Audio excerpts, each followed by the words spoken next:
ETF index mutual funds నేర్చుకుని stock మార్కెట్లో రాణించాలనుకుంటున్నారా? వెంటనే ఈ నెంబర్కి కాల్ చేయండి. జనసేన అధినేత ఉప ముఖ్యమంత్రి పవన్ కళ్యాణ్ ఏడాది ప్రోగ్రెస్ రిపోర్ట్ రిలీజ్ చేశారు. వివిధ శాఖలకి ఆయన ప్రాతినిధ్యం వహించిన దాదాపు 5 శాఖల్ని పవన్ కళ్యాణ్ తన పర్యవేక్షణలో ఉంచుకున్నారు. కూటమి ప్రభుత్వం ఏర్పడిన తర్వాత ఈ 5 శాఖలకి సంబంధించినటువంటి ప్రోగ్రెస్ రిపోర్ట్ ఏంటనేది ఒక సమగ్ర నివేదికని పవన్ కళ్యాణ్ రిలీజ్ చేశారు. ఒకసారి ఆ నివేదికని చూద్దాం. పవన్ కళ్యాణ్ రిలీజ్ చేసినటువంటి నివేదికని ఎక్స్లో ట్వీట్ చేశారు.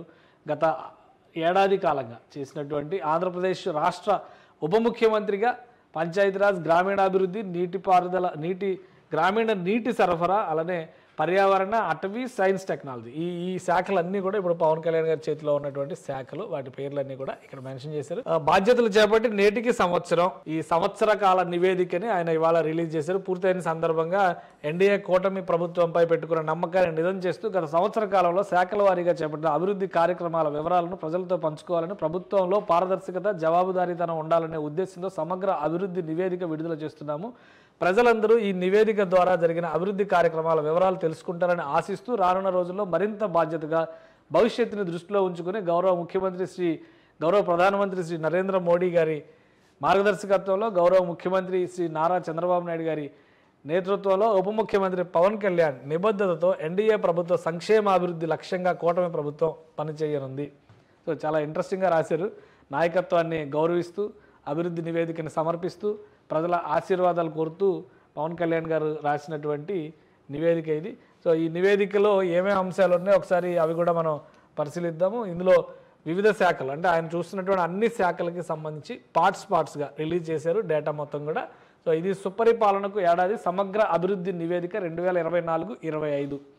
ఇది ఆయన చూస్తున్నటువంటి డేటా. అలానే పిఠాపురం నియోజకవర్గాన్ని ప్రత్యేకంగా ఫోకస్ చేశారు. అక్కడ ఆయన రిప్రజెంట్ చేస్తున్నారు కాబట్టి గత సంవత్సరం సార్వత్రిక ఎన్నికల్లో ఎన్డీఏ ప్రభుత్వానికి, ఎన్డీఏ కూటమి విజయానికి అండగా నిలబడి రాష్ట్రాన్ని బానిస సంఖ్యల నుంచి విముక్తి చేసిన ప్రతి ఒక్కరికి మనస్ఫూర్తిగా ధన్యవాదాలు తెలియజేస్తున్నాను. 2019 నుంచి 2024 వరకు 5 ఏళ్ల కాలంలో రాష్ట్ర నియంతృత్వ పాలనలో నలిగిపోయింది. రాష్ట్రం అభివృద్ధికి దూరమైంది, శాంతి భద్రతలు క్షీణించాయి, యువత భవిష్యత్తుపై నీలి మేఘాలు కమ్ముకున్నాయి, మహిళలకు రక్షణ కరువైంది, రాష్ట్ర రాజధాని నిర్మాణంలో ఒక్క ఇటుక కూడా కదలకుండా నిర్మానుష్యంగా మారిన సమయంలో రాష్ట్రాన్ని రక్షించేందుకు, రాష్ట్రంలో ప్రజాస్వామ్య పరిపాలన పునరుద్ధరించేందుకు భారతదేశాన్ని అభివృద్ధి పదంలో నడిపిస్తూ దేశాన్ని ప్రపంచ 4వ ఆర్థిక వ్యవస్థగా నిలిపిన దార్శనికుడు, నవభారత నిర్మాత, గౌరవ ప్రధానమంత్రి శ్రీ నరేంద్ర మోడీ గారి నాయకత్వంలో 4.5 దశాబ్దాల సుదీర్ఘ రాజకీయ అనుభవం కలిగిన గౌరవ ముఖ్యమంత్రి నారా చంద్రబాబు నాయుడు గారి నాయకత్వంలో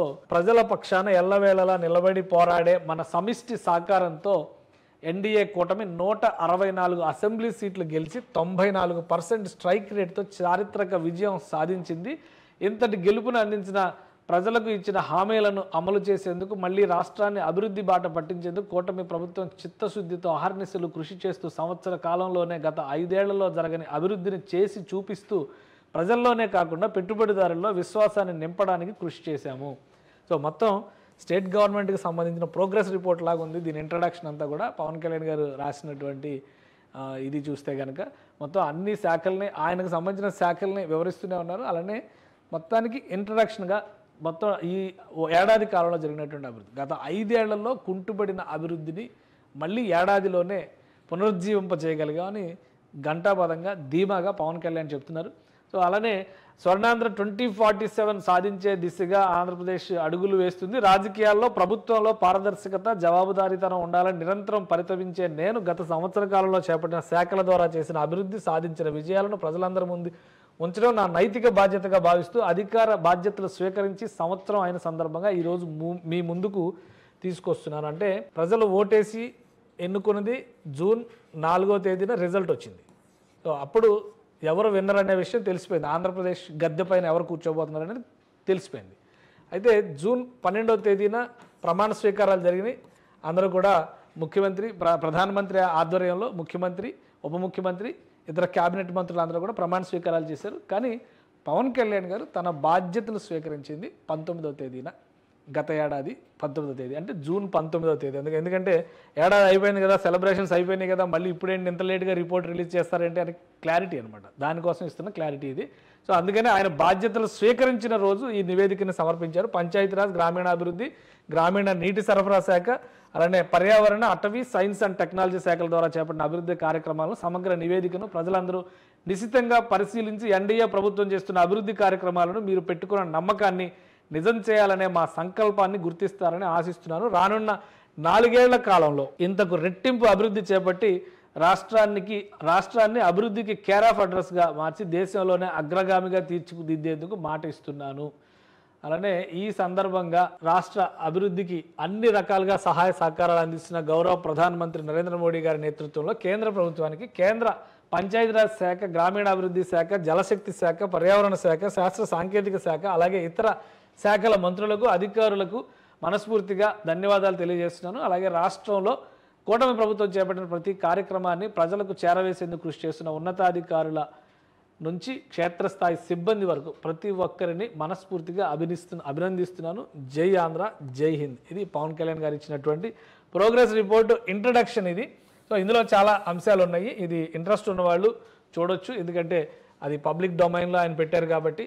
రాష్ట్రంలో ఎలాంటి కార్యక్రమాలు, ముఖ్యంగా గత సంవత్సర కాలంలో MNREGA, Mahatma Gandhi national rural employment guarantee scheme కింద ఏం చేశారు, అలాగే ఇది పంచాయతీరాజ్ ఇంజనీరింగ్ శాఖకు సంబంధించి చేపట్టినటువంటి అభివృద్ధి కార్యక్రమాల నివేదిక, అన్ని నిధులతో సహా, కేటాయింపులు చేసినటువంటి నిధులతో సహా ఆయన ఇందులో వివరించారు. ఇక్కడ చూస్తే కనుక గ్రామీణ సడక్ యోజన కింద 475 కోట్లు, గ్రామీణాభివృద్ధి శాఖకు సంబంధించిన నిధులు మొత్తం 589 కోట్లు కేటాయించారు. సో ఇవన్నీ కూడా శాఖల వారీగా, విభాగాల వారీగా ఎంతెంత ఖర్చు చేశారు, ఆ ఖర్చు తర్వాత జరిగినటువంటి అందుకున్న నిధులు 5,254 కోట్లు. ఇది మన్రేగా అంటే జాతీయ గ్రామీణ ఉపాధి హామీ పథకానికి సంబంధించినటువంటి నిధులు, మెటీరియల్, అడ్మినిస్ట్రేషన్ మొత్తం అయినటువంటి ఖర్చు, వాటికి సంబంధించినటువంటి వివరాలు. అలానే సంవత్సర కాలంలో రికార్డు స్థాయిలో చేసినటువంటి అభివృద్ధి కార్యక్రమాలను వివరించారు. పిఠాపురం మున్సిపాలిటీ పరిధిలో రైల్వే ఆర్ఓబి నిర్మాణానికి అనుమతులు 98 కోట్లు, అమృత్ 2.0 పథకం ద్వారా పిఠాపురం మున్సిపాలిటీ పరిధిలో స్వచ్ఛమైన తాగునీరు అందించేందుకు నిధుల విడుదల. సో ఇవన్నీ కూడా పవన్ కళ్యాణ్ గారి పిఠాపురం నియోజకవర్గానికి సంబంధించినటువంటి పనులు. ఈ రిపోర్ట్ చాలా పెద్దగా ఉంది, డీటెయిల్గా ఉంది. పవన్ కళ్యాణ్ గారి విభాగాలు అంటే ఆయన నియోజకవర్గానికి సంబంధించినవే కాకుండా వివిధ శాఖలకు సంబంధించినటువంటి తాగునీటి సమస్య లేని గ్రామాలు సాధించడమే లక్ష్యం అంటూ ఇది గ్రామీణ నీటి సరఫరా వ్యవస్థకు సంబంధించినటువంటి పథకం. ప్రతిదీ అంటే రాష్ట్రంలో అన్ని జిల్లాలకు సంబంధించి వృక్షో రక్షతి రక్షద అని చెప్పని అటవీ శాఖ, పర్యావరణ శాఖ, సైన్స్ అండ్ టెక్నాలజీకి సంబంధించినటువంటి అన్నీ కూడా. So total detailed report Pawan Kalyan సమర్పించారు. ఆసక్తి ఉన్న వాళ్ళు పరిశీలించవచ్చు. ఏడాది కాలంలో ఆయన ఏం చేశారు, తమ ప్రభుత్వం ఏం చేసింది, దానికి కేంద్ర ప్రభుత్వం ఎలా సహకరించింది, రాష్ట్ర ప్రభుత్వం ఎలా సహకరించింది, ప్రధానంగా ప్రజలు ఏం కోరుకున్నారు, ఈ కూటమి నాయకత్వం ఏం చేసింది, తన ఆధ్వర్యంలో ఉన్నటువంటి శాఖలు ఏం పనిచేశాయి అనే దాన్ని విశ్లేషించారు.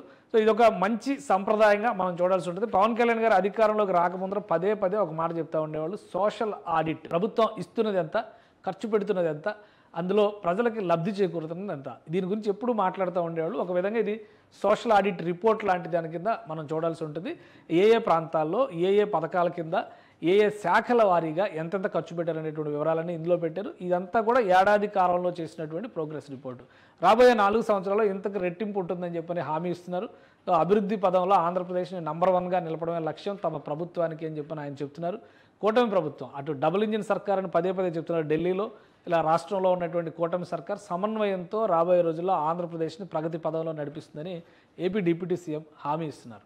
సుమన్ టీవీలో మీ పర్సనల్ అండ్ బిజినెస్ ప్రమోషన్స్ కోసం కింది నెంబర్కి కాంటాక్ట్ చేయండి.